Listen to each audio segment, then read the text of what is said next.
Hello students, welcome back.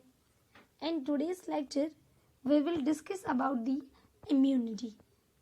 So in our normal routine, हमारी body जो है वो पूरे दिन में बहुत ही ज़्यादा जो इन्फेक्शियस एजेंट हैं उनके कांटेक्ट में आती हैं, लेकिन उन सारे जो इन्फेक्शियस एजेंट हैं या फिर जो पैथोजेंस हैं वो सारे पैथोजन जो है वो हमें कोई डिजीज़ कॉज नहीं कर दें।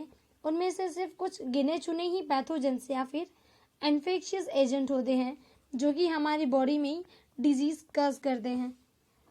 तो अब हमारी बॉडी में जो है वो हर एक इन्फेक्शियस एजेंट जो है वो डिजीज़ कॉज क्यों नहीं कर सकता, क्योंकि हमारी बॉडी जो है उसके अंदर एक मैकेनिज्म जो है या फिर एक प्रोसेस जो है, एक सिस्टम जो है वो चलती रहती है जो हमारी बॉडी को उन इन्फेक्शियस एजेंट से प्रोटेक्ट करते हैं।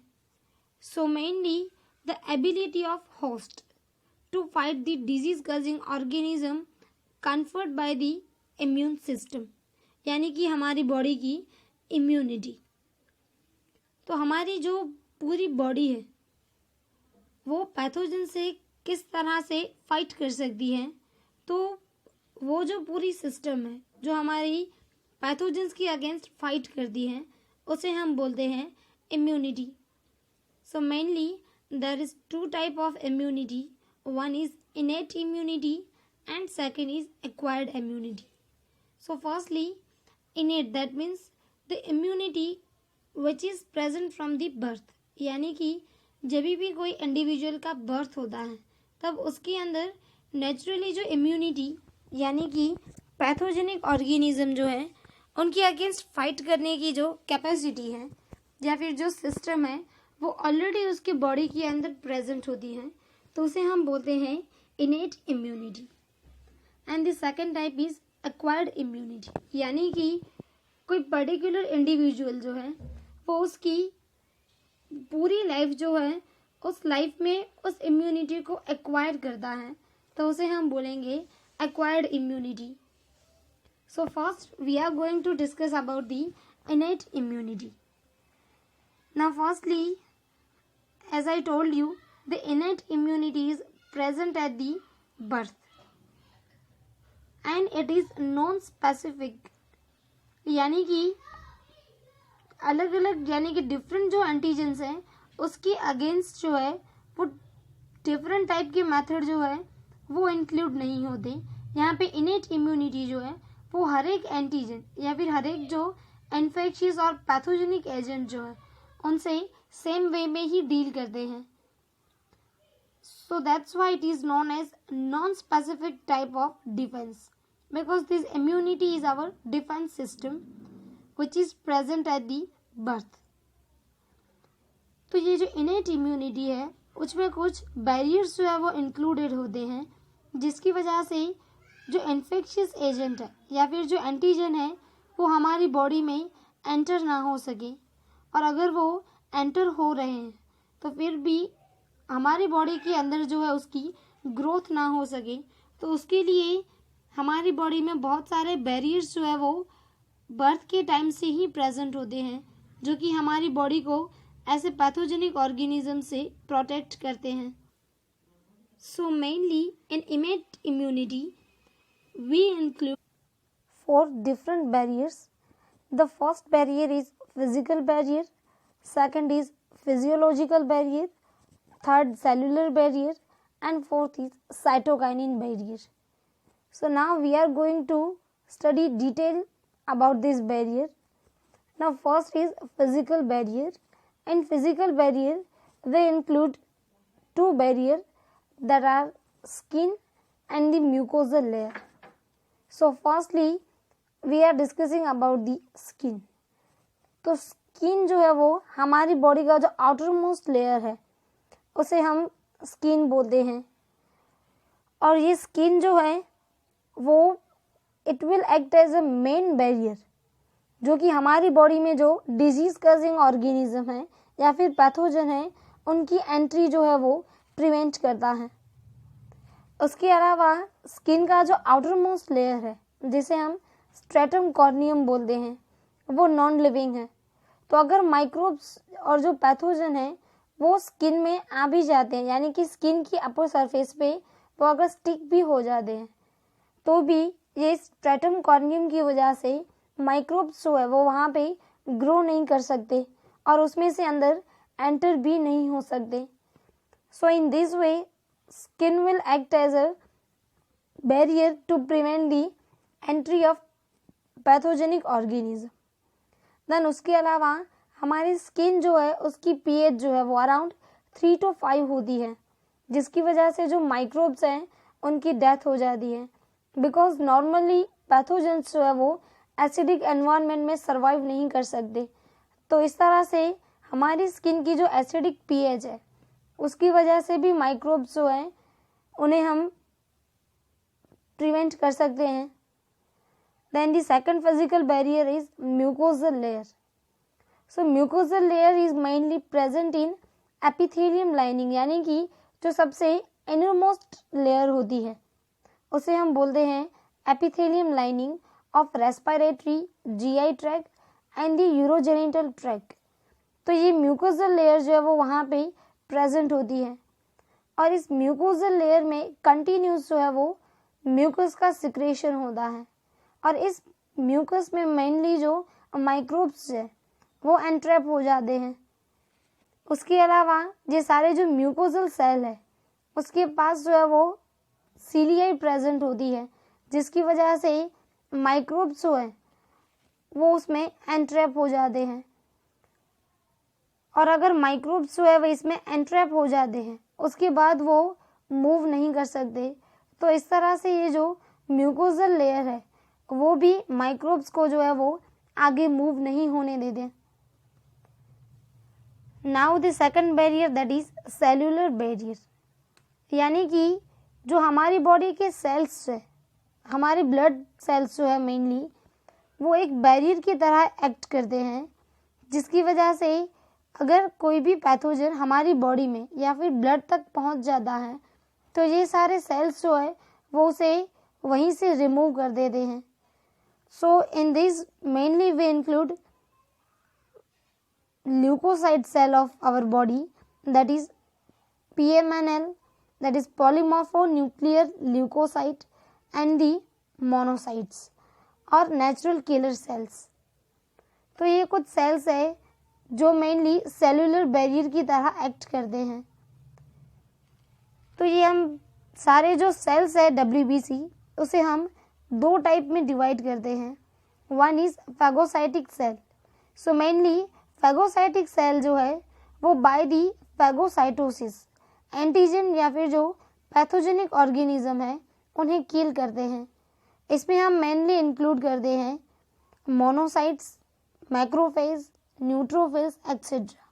तो अब ये सेल्स क्या करते हैं, suppose this is the macrophage and it's nucleus और ये कोई पैथोजेनिक ऑर्गेनिज्म है. तो मेनली ये जो मैक्रोफेज है, ये मैक्रोफेज जो है वो उस पर्टिकुलर पैथोजन को जो है वो फैगोसाइट यानी कि सेल के अंदर लेंगे इस तरह से. और जैसे ही ये जो पैथोजन है वो इस मैक्रोफेज के अंदर एंटर हो जाएगा, देन मैक्रोफेज के अंदर जो एंजाइम्स प्रेजेंट है वो उसका डाइजेशन करेंगे और उसकी वजह से ये पर्टिकुलर जो एंटीजन या फिर जो पैथोजन है उसकी डेथ हो जाएगी. तो अगर ये डिजीज कॉजिंग ऑर्गेनिज्म ही एब्सेंट है तो हमारी बॉडी में डिजीज नहीं होगी. तो इस तरह से जो फैगोसाइटिक सेल है मेनली न्यूट्रोफिल्स एंड मैक्रोफेजिस, तो वो फैगोसाइटोसिस की प्रोसेस के थ्रू कोई भी डिजीज कॉजिंग ऑर्गेनिज्म जो है उन्हें किल करते हैं. And the second type is non phagocytosis और नॉन फैगोसाइटिक सेल. तो मेनली इसमें हम ऐसे लिम्फोसाइट्स इंक्लूड करते हैं जिसमें यानी कि जो फैगोसाइटोसिस की प्रोसेस है उनके थ्रू वो किसी भी पैथोजन को किल नहीं करते. लेकिन मेनली इन सेल्स में क्या होता है, जो भी टारगेट ऑर्गेनिज्म है इस टारगेट ऑर्गेनिज्म में ये जो नॉन फैगोसाइटिक सेल है which are mainly natural killer cells, तो ये मेनली टारगेट सेल में जो है वो छोटे बहुत हॉल्स कर देते हैं, तो उन हॉल की वजह से वो जो टारगेट ऑर्गेनिज्म है उसकी डेथ हो जाती है। तो इस तरह से जो ये नॉन फैगोसाइटिक सेल है वो टारगेट सेल जो है उसे किल करते हैं। उसके अलावा ये जो नॉन फैगोसाइटिक सेल है वो वायरस इन्फेक्टेड सेल या फिर जो कैंसरियस सेल्स होते हैं उन्हें भी किल करते हैं। Then the third type of barrier is physiological barrier. So in physiological barrier में मेनली क्या होता है, हमारी बॉडी जो है वो बहुत सारी ऐसी फिजियोलॉजिकल रिएक्शन या फिर प्रोसेसेस करती है जिसकी वजह से ऐसा एनवायरनमेंट प्रोड्यूस होता है जिसमें पर्टिकुलर माइक्रोब यानी कि जो डिजीज कजिंग ऑर्गेनिज्म है वो उसमें ग्रो ना कर पाए। और अगर डिजीज कजिंग ऑर्गेनिज्म ग्रो नहीं कर पा रहे हैं तो वो हमारी बॉडी में डिजीज भी कज नहीं कर सकते। अब हम ऐसे कुछ प्रोसेस देखें तो mainly acid in the stomach which also kill the microbes, then saliva in mouth, tears from eye. तो ये हमारे टीयर्स जो होते हैं उसमें मेनली लाइसोसोम्स जो है लाइसोजाइम्स एंजाइम प्रेजेंट होते हैं जिसकी वजह से जो बैक्टीरिया हैं उनकी सरफेस जो है वो अफेक्ट होती है और उसकी वजह से बैक्टीरिया जो है उनकी डेथ होती है। देन फीवर, तो मेनली फीवर में हमारा जो ओवरऑल टेम्परेचर है वो रेज होता है। तो ये जो टेम्परेचर का इंक्रीजमेंट होता है तो उस इंक्रीज टेम्परेचर पे पर्टिकुलर माइक्रोब जो है वो ग्रो नहीं कर पाते। तो ये फीवर जो है वो एक तरह का हमारी बॉडी के लिए प्रोटेक्शन प्रोवाइड करता है। देन हमारी बॉडी के जो अलग अलग ऑर्गन्स हैं उसकी पीएच जो है वो एसिडिक होती है। For example stomach, then urogenital tract, तो उसमें पीएच जो है वो एसिडिक होती है और मेनली एसिडिक पीएच में जो माइक्रोब्स हैं वो इजीली ग्रो नहीं हो सकते। Then different type of secretion like oil, then sebum, then उसके अलावा स्वेट जो है वो भी कई माइक्रोब्स का किल करते हैं जिसकी वजह से हमारी बॉडी में वो डिजीज नहीं हो सकती। Now the fourth type of barrier is cytokine barrier. तो ये जो साइटोकाइनिन बैरियर जो है उसमें हम मेनली प्रोटीन को इंक्लूड करते हैं जिनका नाम है इंटरफेरॉन्स। तो ये पर्टिकुलर साइटोकाइन जो बैरियर है उसमें मेनली क्या होता है, तो हमारी बॉडी में जो वायरस इन्फेक्टेड सेल्स हैं यानी कि ऐसे सेल जिनमें ऑलरेडी वायरस जो है वो प्रेजेंट है, तो ये जो सेल है वो मेनली कुछ प्रोटीन्स जो है वो रिलीज करते हैं और ये प्रोटीन्स जो है वो जो नॉन इन्फेक्शियस सेल्स हैं उन्हें उस वायरस के अगेंस्ट प्रोटेक्शन प्रोवाइड करता है। तो ये जो प्रोटीन है उसे हम मेनली बोलते हैं इंटरफेरॉन्स। तो ये इंटरफेरॉन्स जो है वो एक तरह का प्रोटीन है जो कि वायरस इन्फेक्टेड सेल्स में से रिलीज होता है और उसके सराउंडिंग जो हेल्दी सेल्स हैं यानी कि ऐसे सेल्स जिसमें उस वायरस का इन्फेक्शन नहीं हुआ है तो वो उन्हें उस वायरस के अगेंस्ट प्रोटेक्शन प्रोवाइड करते हैं। सो मेनली ये जो इंटरफेरॉन जो है it is a antivirus protein which is made up of 270 amino acids.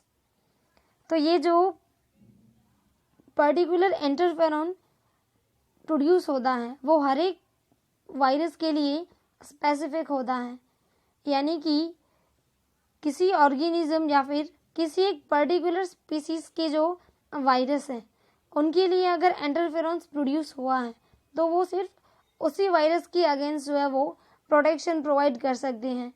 वो जो दूसरी स्पीसीज का जो अगर वायरस होगा तो वो उन सेल को उसकी अगेंस्ट प्रोटेक्शन प्रोवाइड नहीं कर सकता। तो इस तरह से हमारी बॉडी में ये इंटरफेरॉन्स जो है वो रिलीज होंगे और जो दूसरे सेल है उनमें वायरस का इन्फेक्शन जो है वो इनहिबिट करते हैं। तो ये सारे बैरियर जो हमने डिस्कस किए यानी कि physical barrier that is skin and mucosal, then cellular barrier which mainly include leucocytes, then physiological barrier that is saliva, acid in stomach etcetera, and this cytokine barrier. These all barriers are present at the time of birth. इसलिए हम ये चारों barrier जो है उसे innate immunity में include करते हैं.